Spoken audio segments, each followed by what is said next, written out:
రాష్ట్ర ప్రభుత్వం విడుదల చేసిన జీవో నెంబర్ 396ను తక్షణమే రద్దు చేయాలని కోరుతూ దస్తావీజు లేఖరులు చేపట్టిన నిరసన రెండో రోజుకు చేరుకుంది. గంట్యాడ సబ్ రిజిస్టర్ కార్యాలయం ఎదుట ఆ ప్రాంత దస్తావీజు లేఖరులు చేపట్టిన కార్యక్రమానికి వైఎస్ఆర్ కాంగ్రెస్ పార్టీ మద్దతు తెలిపింది. నియోజకవర్గ సమన్వయకర్త తిప్పల దేవన్ రెడ్డి, 64వ వార్డు అధ్యక్షుడు ధర్మాల శ్రీనివాస్ తదితరులు నిరసన కార్యక్రమంలో పాల్గొని ప్రభుత్వానికి వ్యతిరేకంగా నినాదాలు చేశారు.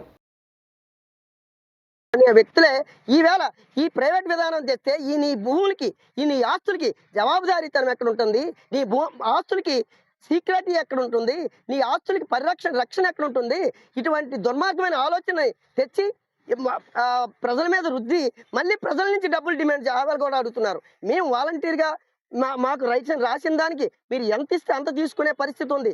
కానీ ఆవేళ ఒక రేటు పెట్టి ఈవేళ 2000 అంటున్నారు, రేపు 5000 అంటారు, ఎల్లుండి 10,000 అంటున్నారు. మీరు ప్రైవేట్ వ్యక్తులకి కట్టబెట్టడం కోసం ఇటువంటి దుర్మార్గమైన ఆలోచన తెచ్చి ఈ 396ని ప్రజల మీద రుద్ది మా జీవన విధానాన్ని మీద మీరు పోరాటం చేస్తున్నారు. మీరు మా ఇన్ని కుటుంబాలని మీరు రోడ్డును పడేసే పరిస్థితి తెస్తున్నారు.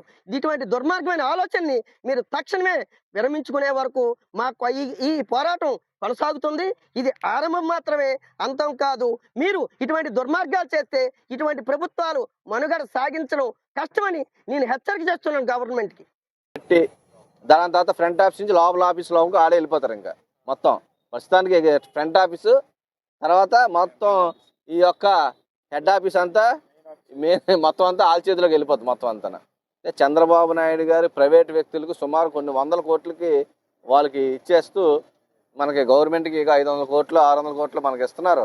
వాళ్ళకి అవకాశం ప్రైవేట్ వ్యక్తులకి అని చెప్పి వాళ్ళు బినామీలకు ఇచ్చేస్తారు. మొత్తం బినామీలకు ఇచ్చేస్తూ ఈ రాష్ట్రంలో ఉన్నటువంటి భూములన్నీ కూడా నీట్గా ఎక్కడ ఏ తప్పు ఉన్నా సరే ఈ బినామీలు కలెక్షన్ మొదలు పెట్టేస్తారు. తర్వాత బ్లాక్మెయిల్ చేసి మొత్తం ఏం చేస్తారు, బ్లాక్మెయిల్ చేసి ఈ యొక్క పబ్లిక్ నుంచి రాబోయే రోజుల్లో వీళ్ళు చేసే దుర్మార్గులు అంటే అఫీషియల్గా వీళ్ళకి అవకాశం ఇస్తారు. మీరు లైసెన్స్ ఇచ్చి దోచుకోండి అన్న విధంగానే ఈ యొక్క జీవో యొక్క ఉద్దేశం.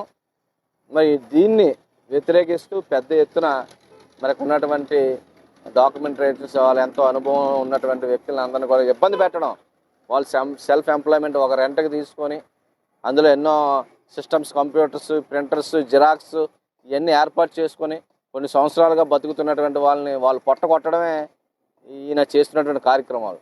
బాబు వస్తే జాబ్ అన్నాడు, ఏ జాబు లేదు, అన్ని జాబులు పీకేసి మొత్తం అంతా కూడా ఈయన ఏ క్రియేటర్ ఈయన మొత్తం ఈయనలో గల డాక్యుమెంట్ రైట్స్ అందరికి కూడా హృదయపూర్వక ధన్యవాదాలు. మరి రాష్ట్రంలో గడిచిన 2 సంవత్సరాల నుంచి ప్రభుత్వం చేస్తున్న అరాచకాలు, అకృత్యాలు అన్నీ కూడా మనం చూస్తున్నాం. మరి ఇప్పుడు కొత్తగా ప్రజలకు జవాబుదారీగా ఉన్న ఈ యొక్క వ్యవస్థని నిర్మూలించాలి. ఈ ప్రభుత్వంకి ఏమీ అవసరం లేదు. ఈ రాష్ట్రంలో ఉన్న భూములన్నీ కూడా ఎక్కడెక్కడే ఉన్నాయి అని తెలుసుకోవడానికే ఈ యొక్క 396 జీవోని ప్రవేశపెట్టడం జరిగింది.